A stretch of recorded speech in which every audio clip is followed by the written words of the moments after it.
ಎಲ್ಲಿ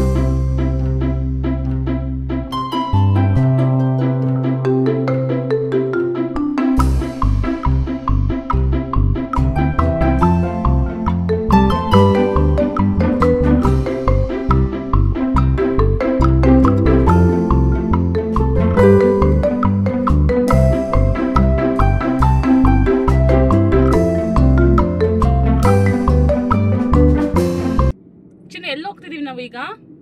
ಎಲ್ಲಿ ಹೋಗ್ತಾ ಇದ್ದೀವಿ? ಲಯನ್ ನೋಡಕ್ಕೆ.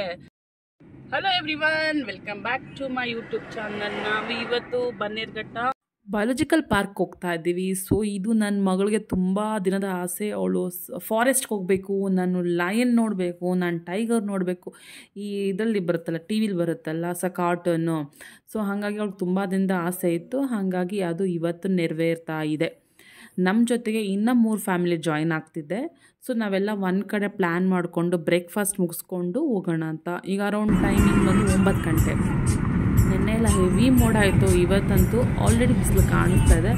ನಾವು ಸಫಾರಿ ಮತ್ತು ಝೂ ಎಲ್ಲ ನೋಡೋ ತನಕ ಹೆಂಗಿರುತ್ತೆ ವೆದರ್ ನೋಡಿ ಯಾವ ಥರ ಕೃಪೆ ತೋರಿಸ್ತಾನೆ ವೆದರ್ಗೆ ಅಂತ ಗೊತ್ತು. ಯಾರೆಲ್ಲ ಫಸ್ಟ್ ಟೈಮ್ ನೋಡ್ತಿದ್ರೆ ನನ್ನ ಚಾನಲ್ನ ಪ್ಲೀಸ್ ಸಬ್ಸ್ಕ್ರೈಬ್ ಮಾಡಿ, ಬೆಲ್ ಐಕನ್ ಬಟನ್ನ ಒತ್ತಿದ್ರೆ ನನ್ನ ಅಪ್ಕಮಿಂಗ್ ವೀಡಿಯೋಸ್ ನಿಮಗೆ ಬರುತ್ತೆ. ಸೊ ಇದೇ ಆ ಹೋಟೆಲ್ ಬನ. ಇಲ್ಲಿ 2 ಇದೆ, ಹೋಟೆಲ್ ಇದೆ. ಮಧ್ಯಾಹ್ನಕ್ಕೆ ಹೋದರೆ ನೀವು ಪಕ್ಕಾ ಸೌತ್ ನಾನ್ ವೆಜ್ ರೆಸ್ಟೋರೆಂಟ್ ಇದೆ. ಇಲ್ಲಿ ಸ್ವಲ್ಪ ರಿವ್ಯೂಸ್ ಚೆನ್ನಾಗಿದೆ ಫುಡ್ ಅಂತ. ಹಾಗಾಗಿ ನಾವು ಇಲ್ಲೇ ಪ್ಲ್ಯಾನ್ ಮಾಡಿದ್ವಿ, ಎಲ್ಲ ಒಂದು ಕಡೆ ಸೇರೋಣ ಅಂತ. ಇದು ನಮಗೆ ಮೀಟಿಂಗ್ ಪಾಯಿಂಟ್. ಸೊ ನನ್ನ ಮಗಳಿಗೆ ದೋಸೆ ಇಷ್ಟ ಅಂತ ದೋಸೆ ತಗೊಂಡು ಅವಳು ತಿನ್ನಿಸ್ತಾ ನಾನು ತಿನ್ಕೊಂಡು ನೆಕ್ಸ್ಟು ನಾವು ಜರ್ನಿ ಸ್ಟಾರ್ಟ್ ಮಾಡ್ತೀವಿ. ಎಲ್ಲಿಗೆ ಅಂದರೆ ಬನ್ನೇರುಘಟ್ಟಗೆ. ಸೊ ನೀವೇನಾದರೂ ಬನ್ನೇರುಘಟ್ಟ ಪ್ಲ್ಯಾನ್ ಮಾಡ್ತಿದ್ರೆ ಸೊ ಇದು ಒಳ್ಳೆ ಬ್ರೇಕ್ಫಾಸ್ಟ್ಗೆ ಒಳ್ಳೆ ಪಾಯಿಂಟ್. ತುಂಬ ಚೆನ್ನಾಗಿದೆ, ಕಾಸ್ಟ್ ವೈಸ್ ಓಕೆ. ಸೊ ನಾವು ರಾಂಗಾಗಿ ಇದು ಮಾಡ್ಕೊಂಡು ರೂಟು ಸ್ವಲ್ಪ ರಾಂಗಾಗಿ ತೋರಿಸೋದು, ನೆಟ್ವರ್ಕ್ ಸ್ಲೋ ಇರೋದ್ರಿಂದ. ಸೊ ಪ್ಲೀಸ್ ನೀವು ಒಂಚೂರು ಕೇರ್ಫುಲ್ ಆಗಿರಿ. ಆ ಹೋಟೆಲಿಂದ ಬನ್ನೇರುಘಟ್ಟ ತುಂಬ ಹತ್ತಿರ, ಹಾರ್ಡ್ಲಿ 2 ಕಿಲೋಮೀಟ್ರ್ ಅಷ್ಟೇ ಇದ್ದಿದ್ದು. ನಾವೀಗ ಎಂಟ್ರಿ ಕೊಡ್ತಾ ಇದ್ದೀವಿ. ಇನ್ನೇನು ಅಲ್ಲೇ ಆಲ್ರೆಡಿ ಬೋರ್ಡ್ ಇತ್ತು, so welcome to the Bannerghatta ಅಂತ. ನಾವು ಎಂಟ್ರಿ ಕೊಟ್ಟಾಯಿತು. ಇಲ್ಲಿ ಇದೆ ನೋಡಿ ಪಾರ್ಕಿಂಗ್ ಸ್ಟಾರ್ಟ್ ಇದು ಜಾತ್ರೆ ಥರ. ಆ ಕಡೆ ಈ ಕಡೆ ಎಲ್ಲ ಅಂಗಡಿಗಳು, ನಿಮಗೆ ಡಾಲ್ಸ್ ಇರ್ಬೋದು. ಮಕ್ಕಳು ಎನಿವೇ ಮಕ್ಕಳು ಡಿಮ್ಯಾಂಡ್ ಮಾಡ್ತಾರೆ ಅಂತ ಗೊತ್ತು. ಅದಾದಮೇಲೆ ಎಂಟ್ರಿ ಇದು ನಿಮಗೆ ಫಸ್ಟ್ ಎಂಟ್ರಿ ಇದೇನೆ. ನೀವು ಕಾರಲ್ಲಿ ಹೋದರೆ 50 ರುಪೀಸ್, 2 ವೀಲರ್ ಹೋದರೆ 30 ರುಪೀಸ್ ಪೇ ಮಾಡಿ ನೀವು ಎಂಟ್ರಿ ತೊಗೊಬೇಕು. ಅಲ್ಲಂತೂ ಪ್ಲಾಸ್ಟಿಕ್ ಫ್ರೀ ಝೋನ್ ಅಂತ ಮಾಡಿದರೆ, ನಿಜ ಹೇಳ್ತೀನಿ ತುಂಬ ಒಳ್ಳೆಯ ಕೆಲಸ ಇದು. ಅದಕ್ಕೆ ತುಂಬ ನೀಟಾಗಿದ್ದೆ, ಪ್ಲಾಸ್ಟಿಕ್ ಅಲೋನೇ ಇಲ್ಲ. ಸೊ ನಾವು ಹೋದಾಗ ಆಲ್ಮೋಸ್ಟ್ 10 ಗಂಟೆ ಆಗಿತ್ತು ನೋಡಿ. ಆಲ್ರೆಡಿ ಇಷ್ಟೊಂದು ಜನ ಬಂದುಬಿಟ್ಟಿದ್ರು. ಆವತ್ತು ಸಂಡೇ ಆಗಿರೋದ್ರಿಂದ ಹೆವಿ ರಶ್ ಇತ್ತು. ನೀವೇನಾದರೂ ಬನ್ನೇರುಘಟ್ಟ ಪ್ಲ್ಯಾನ್ ಮಾಡ್ತಿದ್ರೆ ದಯವಿಟ್ಟು ಸಂಡೇಸ್, ಸ್ಯಾಟರ್ಡೇಸ್ ಮತ್ತು ಗೌರ್ಮೆಂಟ್ ಹಾಲಿಡೇಸಲ್ಲಿ ಮಾತ್ರ ಪ್ಲ್ಯಾನ್ ಮಾಡಬೇಡಿ. ಅದು ಒಳ್ಳೆ ಫುಲ್ ಕ್ರೌಡ್ ಇರುತ್ತೆ, ನಿಮಗೆ ಕಾಲಿಡೋಕ್ಕೂ ಜಾಗ ಇರೋಲ್ಲ. ಮತ್ತು ನೀವು ಸಫಾರಿಗೆ ಹೋದ್ರು ಅಷ್ಟೇ, ಅವ್ರಿಗೆ ಒಂದಿಷ್ಟು ರೌಂಡ್ ಹೊಡಿಸ್ಲೇಬೇಕಂತ ಇರುತ್ತೆ, ಅಂದರೆ ಇಷ್ಟು ಟ್ರಿಪ್ ಹೋಗಲೇಬೇಕಂತ ಇರುತ್ತೆ. ಹಾಗಾಗಿ ನೀವು ವೀಕ್ ಡೇಸಲ್ಲಿ ನೋಡಿ ಇದೆಲ್ಲ ಖಾಲಿ ಇರುತ್ತೆ. ನೀವು ಆಮೇಲೆ 2 ಅವರ್ಸ್ ಬಿಟ್ಕೊಂಡು ನೋಡಿದಾಗ ಎಷ್ಟು ಜನ ಇತ್ತು ಅಂದರೆ ಕಾರ್ ಶೋರೂಮಲ್ಲಿ ಇರುತ್ತಲ್ಲ ಹಂಗಿತ್ತು. ಅಂದರೆ ಹೆವಿ ರಶ್ ಇದ್ದರು. ಎಲ್ಲ ಬರೀ ನಮ್ಮ ಬೆಂಗಳೂರಿಗಿಂತ ಔಟ್ಸೈಡ್, ಈಗ ನಾರ್ತ್ ಈಸ್ಟ್ ಇರ್ಬೋದು, ಅವ್ರುಗಳೇ ಜಾಸ್ತಿ ಇದ್ದರು. ಅವ್ರಿಗೆ ಸ್ವಲ್ಪ ದುಡ್ಡು ಜಾಸ್ತಿ ಇರುತ್ತೆ, ಹೈಟಿಲಿ ಒಳ್ಳೊಳ್ಳೆ ಕೆಲಸದಲ್ಲಿ ಇರ್ತಾರೆ, ಒಳ್ಳೊಳ್ಳೆ ಸಂಬಳ ತಗೋತಾರೆ, ವೀಕೆಂಡ್ಸ್ ಅಂತ ಮಜಾ ಮಾಡ್ತಾರೆ. ನಾವುಗಳೇ ಸ್ವಲ್ಪ ಜುಗ್ಗ ಥರ ಆಡೋದು, ಏನೂ ದುಡ್ಡು ಸ್ಪೆಂಡ್ ಮಾಡಲ್ಲ, ಎಂಜಾಯನ್ನು ಮಾಡಲ್ಲ ಅಂತೆಲ್ಲ ಹಾಗೆ. ಸೊ ಫೈನಲಿ ಇದು ಇದಾದಮೇಲೆ ಕಾರ್ ಪಾರ್ಕಿಂಗ್ ಆದಮೇಲೆ ಇದು ಮೇಯ್ನ್ ಎಂಟ್ರೆನ್ಸ್. ಇಲ್ಲಿ ನಿಮಗೆ ಫೋಟೋ ಕ್ಲಿಕ್ ಮಾಡ್ಕೊಳ್ಳೋಕ್ಕೆ ಬನ್ನೇರುಘಟ್ಟ ಬಯೋಲಾಜಿಕಲ್ ಪಾರ್ಕ್ ಅಂತ ಒಂದು ಸ್ಟ್ಯಾಚ್ಯೂ ಥರ ಇದೆ.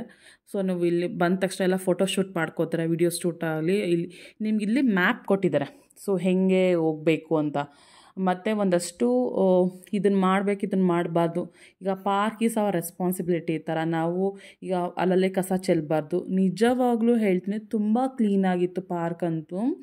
ಯಾಕಂದರೆ ಪ್ಲಾಸ್ಟಿಕ್ ಅಲೋನೇ ಇಲ್ಲ, ಒಂದು ವಾಟ್ರ್ ಬಾಟ್ಲು ಕೂಡ ಅಲೋ ಇಲ್ಲ. ನೀವೇನೋ ತಿಂಡಿ ಅಥವಾ ಊಟ ಏನೇ ತೊಗೊಂಡೋಗಲಿ ಸ್ಟೀಲ್ ಬಾಕ್ಸ್ ಮತ್ತು ಪೇಪರ್ ಬಾಕ್ಸ್ ಮಾತ್ರ ಅಲೋ, ನೀವೇನು ವಾಟರ್ ಬಾಟ್ಲು ಹೊರಗಡೆ ಎಸಿತಾರೆ.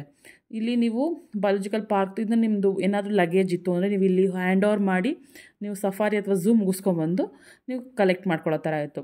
ನಾವು ಒಂದಷ್ಟು ತಿಂಡಿಗಳು ಕೂಡ ತೊಗೊಂಡೋಗಿದ್ವಿ.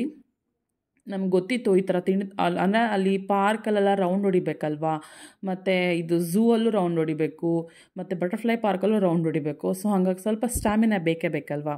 ಸೊ ನಾವು ಇಲ್ಲಿ ಟಿಕೆಟ್ ನಾವು ಆನ್ಲೈನಲ್ಲಿ ಆಲ್ರೆಡಿ ಬುಕ್ ಮಾಡ್ಕೊಂಡಿದ್ವಿ. ನೋಡಿ ನಿಮಗೆ ಇಷ್ಟು ತಿಂಡಿಗಳನ್ನ ನಾವು ಏನು ಮಾಡ್ಕೊಂಡಿದ್ವಿ ಅಂದರೆ ಒಂದು ಬಾಕ್ಸಲ್ಲಿ ಹಾಕ್ಕೊಂಡು ಹೋಗಿದ್ವಿ. ಕೆಲವೊಂದಷ್ಟು ಹಂಗೆ ತೊಗೊಂಡು ಹೋಗಿದ್ವಿ. ಹಂಗೆ ತೊಗೊಂಡು ಹೋಗಿದ್ದನ್ನ ನಾವು ಸಫಾರಿ ಮುಗಿಸ್ಕೊಂಬಂದು ಬಟರ್ಫ್ಲೈ ಪಾರ್ಕ್ ಮುಗಿಸ್ಕೊಬಂದು ಝೂಗಿಂತ ಮುಂಚೆ ಸ್ವಲ್ಪ ಶಕ್ತಿ ಬೇಕಲ್ವಾ, ಎನರ್ಜಿ ಬೇಕಲ್ವಾ, ಹಾಗಾಗಿ ಅವಾಗ ತಿಂದಿದ್ದು.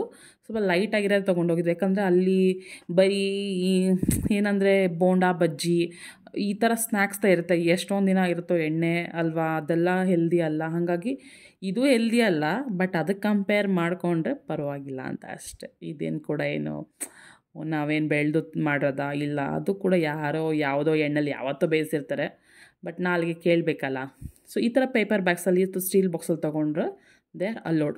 ಇಲ್ಲೇ ಎಂಟ್ರಿಲೇ ನಿಮಗೆ ಚೆಕ್ ಮಾಡಿಬಿಡ್ತಾರೆ, ಪ್ರತಿ ಒಂದು ಬ್ಯಾಗು ಚೆಕ್ ಮಾಡ್ತಾರೆ. ವಾಟ್ರ್ ಬಾಟ್ಲು ಕೂಡ ಬಿಡಲ್ಲ. ಮಗುದು ಹಾಲು ಬಾಟಲ್ ಅಂತ ಮಾತ್ರ ಬಿಡ್ತಾರೆ. ಇನ್ನು ಮಿಕ್ಕಿದೆಲ್ಲ ಇಸ್ಕೊತಾರೆ, ಅಲ್ಲೇ ಡಸ್ಟ್ಬಿನ್ಗೆ ಬಿಸಾಕ್ತಾರೆ. ಸೊ ನೀವು ಆ ಥರ ಮಾಡ್ಕೊಬೇಡಿ ಪ್ಲೀಸ್. ನೀವೇನಾರು ತೊಗೊಂಡಿರ್ಬೇಕಾದ್ರೆ ಸ್ಟೀಲ್ ಅಥವಾ ಪೇಪರ್ ಬಾಕ್ಸಲ್ಲಿ ತೊಗೊಳ್ಳಿ. ಅಲ್ಲಿ ರೈಟ್ ಸೈಡಲ್ಲಿ ಟಿಕೆಟ್ ಕೌಂಟರ್ ಇದೆ.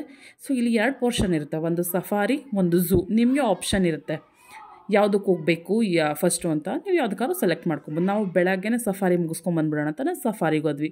ಇಲ್ಲಿ ಟಿಕೆಟ್ ಲಿಸ್ಟ್ ಹಾಕಿದ್ದಾರೆ, ಯಾವುದಕ್ಕೆ ಎಷ್ಟೆಷ್ಟು ಅಂತ ಹೇಳ್ತೀನಿ ರೀ. ನಾವು ನಾನ್ AC ಬಸ್ ತೊಗೊಂಡಿದ್ವಿ, ಯಾಕಂದರೆ ಚಳಿ ಇತ್ತಲ್ವ ಹಾಗಾಗಿ.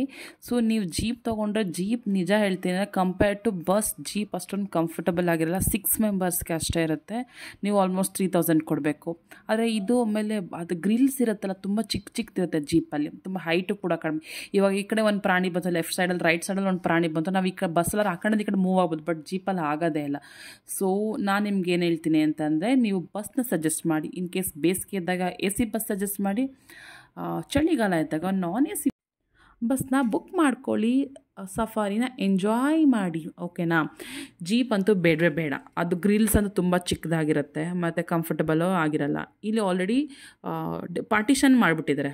ಲೆಫ್ಟ್ ಸೈಡಲ್ಲಿ AC ಬಸ್ ಜನ ಕೂತ್ಕೊಬೋದು, ರೈಟ್ ಸೈಡಲ್ಲಿ ನಾನ್ AC ಬಸ್ ಜನ ಕೂತ್ಕೊಬೋದು ಅಂತ.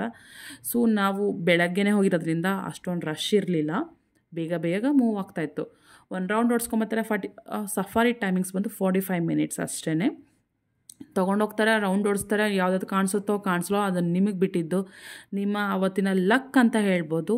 ಕಾಣಿಸ್ಕೊಂಡ್ರೆ ಆಮೇಲೆ ವಾಪಸ್ ತಗೊಬಂದು ಅಲ್ಲೇ ಬಿಸಾಕ್ತಾರೆ. ಮತ್ತು ನೆಕ್ಸ್ಟ್ ನಾವು ಕರ್ಕೊಂಡೋಗ್ತಾರೆ, ಕರ್ಕೊಂಬಂದು ಬಿಸಾಕ್ತಾರೆ. ಇಷ್ಟೇ ಅದು ನಡೆಯೋದು ಅಲ್ಲಿ ಸಫಾರಿ.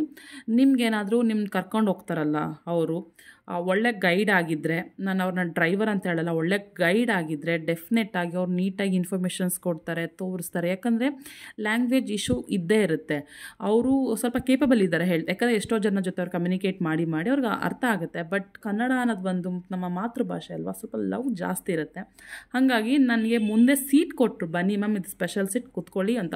ಯಾಕಂದ್ರೆ ನನ್ನ ಪಾಪು ಇಲ್ಲಲ್ವಾ, ಸೊ ಅವಳ ಆಸೆಯಿಂದನೇ ಹೋಗ್ತಾ ಇದ್ದಿದ್ದು. ನಿಮಗೆ ಎಂಟ್ರಿ ಆದ ತಕ್ಷಣ ಫಸ್ಟು ಯಾವುದು ಸಿಗುತ್ತೆ ನೋಡೋಣ ಬನ್ನಿ, ಓಕೆನಾ. ಸೊ ಅವ್ರು ನಮಗೆ ಸೀಟಿಂಗ್ ಕೊಟ್ಟರು, ಸ್ವಲ್ಪ ಫ್ರೀನೇ ಇತ್ತು ಆಯಿತಾ. ನಾನ್ AC ಬಸ್ ನಿಮಗೆ ಅವರು ಒಳ್ಳೆ ಚೆನ್ನಾಗಿ ತೋರಿಸ್ತಾರೆ. ಫಸ್ಟು ನಮಗೆ ಸಿಗೋದೇ ಜಿಂಕೆ ಮತ್ತು ಸಾಂಬಾ. ಸೊ ಅವ್ರು ಹೇಳ್ತಾರೆ ಲೆಫ್ಟ್ ಸೈಡ್ ಜಿಂಕೆ and Samba, right side elephant, left side Bengal tiger, ಈ ಥರನೇ ಹೇಳ್ತಿರ್ತಾರೆ.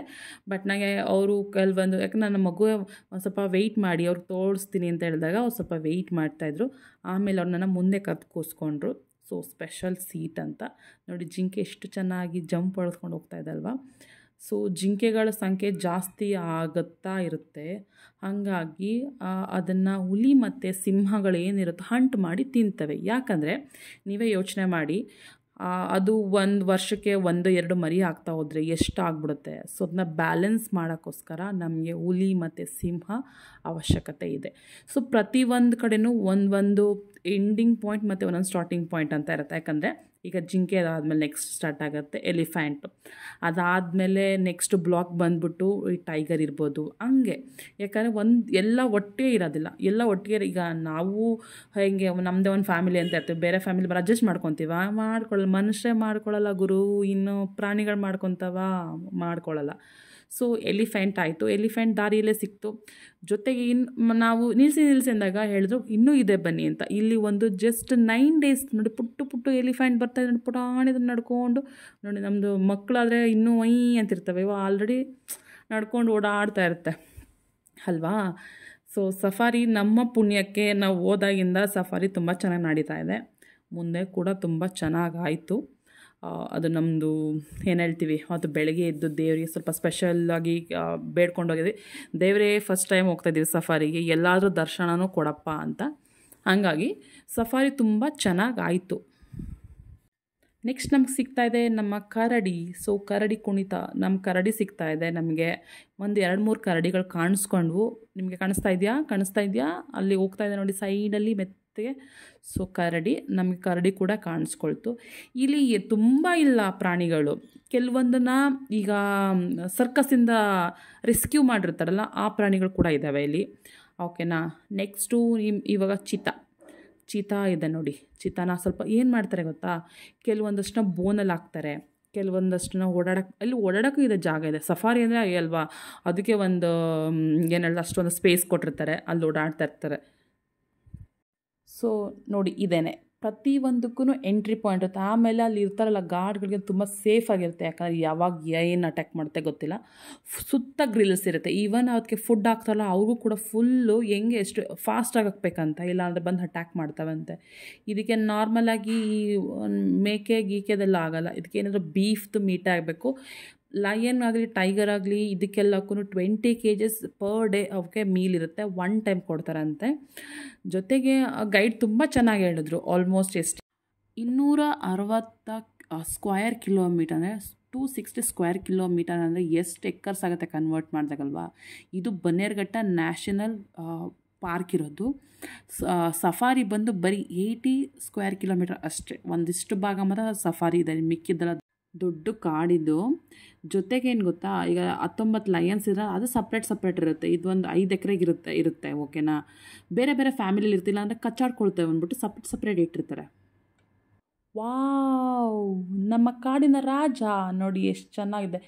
ಎಷ್ಟೇ ಹಾರನ್ ಸೌಂಡ್ ಮಾಡ್ಕೊಳ್ಳಿ, ಬಸ್ ಸೌಂಡ್ ಇರಲಿ, ತಲೆನೇ ಕೇಳಿಸ್ಕೊಳ್ಳಲ್ಲ. ಹೋಗೆಲ್ಲೇ ನೀವು ಬಂದ್ರೆ ನಮ್ಮನ್ನು ನೋಡೋಕ್ಕೆ ನಾನು ಯಾಕೆ ಹೆದರ್ಕೊಬೇಕು ಅಂತ, ಅಷ್ಟು ಚೆನ್ನಾಗಿ ಗಂಭೀರವಾಗಿ ಮಲಗಿತ್ತು. ನೆಕ್ಸ್ಟು ಕಾಣಿಸ್ಕೊಳ್ತಾ ಇದೆ ವೈಟ್ ಟೈಗರ್ ಅಲ್ಲ, ಸೂಪರಾಗಿದೆ ನೋಡಿ. ಅದು ಏನಾಗಿತ್ತು ಅಂದರೆ ಇಂದ್ಲ ದಿನ ಎಲ್ಲ ಚಳಿಗೆ ಒಳಗಡೆನೇ ಇತ್ತಂತೆ ಲಾಸ್ಟ್. ಅದು ಇಂದ್ಲ ದಿನ ಹೋದ್ರೆ ಸಫಾರಿ ಅಷ್ಟೊಂದು ಕಾಣಿಸಿಲ್ಲ. ಇವತ್ತು ಸ್ವಲ್ಪ ಬಿಸಿಲು ಬಂದಿತ್ತು, ತುಂಬ ಬಿಸಿಲಿತ್ತು. ಹಾಗಾಗಿ ಇದು ನೋಡಿ ಬೆಂಗಾಲ್ ಟೈಗರ್ ರೈಟ್ ಸೈಡ್ ಆರಾಮಾಗಿ ಮಲಗಿದೆ. ಬಿಸಿಲು ಕಾಯೋಕ್ಕೆ ಎಲ್ಲ ಈಚೆಗೆ ಬಂದಿದ್ವು, ಅದೇ ನಮ್ಮ ಪುಣ್ಯ ಅಂತ ಹೇಳ್ಬೋದು. ಸೊ ಹಾಗಾಗಿ ಎಲ್ಲಾನು ಈಚೆ ಬಂದಿರೋದು ನಮಗೆ ಸಫಾರಿ ತುಂಬ ಚೆನ್ನಾಗಿ ವರ್ಷಕ್ಕೆ ಬಂದಾಗೆಲ್ಲ ಅದನ್ನ ತೋರಿಸ್ತಾ ಇರ್ತಾರೆ. ಹೆಂಗಿದೆ ಮರಿ ಏನಾರ ಹಾಕೋದು ನೀವು ಬಂದು ಡೈರೆಕ್ಟ್ ನೋಡ್ಬೋದಾ, ಅಡಾಪ್ಟ್ ಮಾಡ್ಕೊಂಡಿರ್ತೀರಲ್ಲ, ಹಂಗ ಆ ಮರಿ ಬೇಕಾದ್ರೆ ನಿಮ್ಮ ಹೆಸರನ್ನೇ ಇದು ಮಾಡ್ಬೋದು, ಇಡ್ಬೋದು. 1 ವರ್ಷದ ಮಟ್ಟಿಗೆ ಮತ್ತೆ ರಿನ್ಯೂವಲ್ ಮಾಡ್ಕೊಂತೀನಿ ಅಂದ್ರೆ ಓಕೆ. ಓ ಲಯನ್ ಸಿ, ಓ ಲೆಫ್ಟ್ ಸೈಡ್ ಅಲ್ಲಿ ಲಯನ್ ಇದೆ. ವೀವರ್ಸ್, ನಿಮ್ಮ ಹತ್ರ ಏನಾದ್ರು ತುಂಬ ದುಡ್ಡಿತ್ತು ಅಂದರೆ, ನಿಮಗೆ ಪ್ರಾಣಿಗಳ ಲವ್ ಜಾಸ್ತಿ ಇತ್ತು ಅಂದರೆ ನೀವು ಅಡಾಪ್ಟ್ ಮಾಡ್ಕೋಬೋದು. ಜಸ್ಟ್ 4 lakhs ಅಷ್ಟೇ ಇಯರ್ಲಿ. ಸೊ ಯಾರಾದರೂ ಕೇಪಬಲ್ ಇದ್ದರೆ ದಯವಿಟ್ಟು ಅಡಾಪ್ಟ್ ಮಾಡ್ಕೊಳ್ಳಿ. ಸೊ ನಿಮ್ಮಿಂದ ಅವಕ್ಕೆ ಫುಡ್ ಸಿಗುತ್ತೆ, ಜೊತೆಗೆ ಅದಕ್ಕೆ ಏನಾದ್ರು ಮರಿ ಆಗ್ತು ಅಂದರೆ ನಿಮ್ಮ ಮಕ್ಕಳು ಅಥವಾ ನಿಮ್ಮ ಹೆಸರನ್ನ ಇಟ್ಕೊಬೋದು. ನೀವು ಯಾವಾಗ ಬೇಕು ಅವಾಗ ಹೋಗಿ ನೋಡ್ಬೋದು. So safari almost end. 45 minutes ಜರ್ನಿನ ನಾನು ನಿಮಗೆ 5 to 10 minutesಲ್ಲೇ, ನಾಟ್ ಈವನ್ 10 minutes ಮುಗಿಸ್ತಾ ಇದ್ದೀನಿ. ನೆಕ್ಸ್ಟ್ ಪಾರ್ಟ್ 2 ಅಲ್ಲಿ ನಿಮಗೆ ನಾನು ಬಟರ್ಫ್ಲೈ ಮತ್ತು ಝೂ ಹೇಳ್ತೀನಿ, ಜೊತೆಗೆ ಇದ್ರದ್ದು ರೇಟ್ ಹೇಳ್ತೀನಿ. ಸೊ ನಾನ್ AC ಬಸ್ ಆಗಿರೋ 280 rupees, ಚಿಲ್ಡ್ರನ್ಸ್ಗೆ ಅಂದರೆ 5 ವರ್ಷದಿಂದ ಮೇಲ್ಪಟ್ಟವ್ರಿಗೆ 140 rupees. ಸೊ ಇದು ಆಲ್ಮೋಸ್ಟ್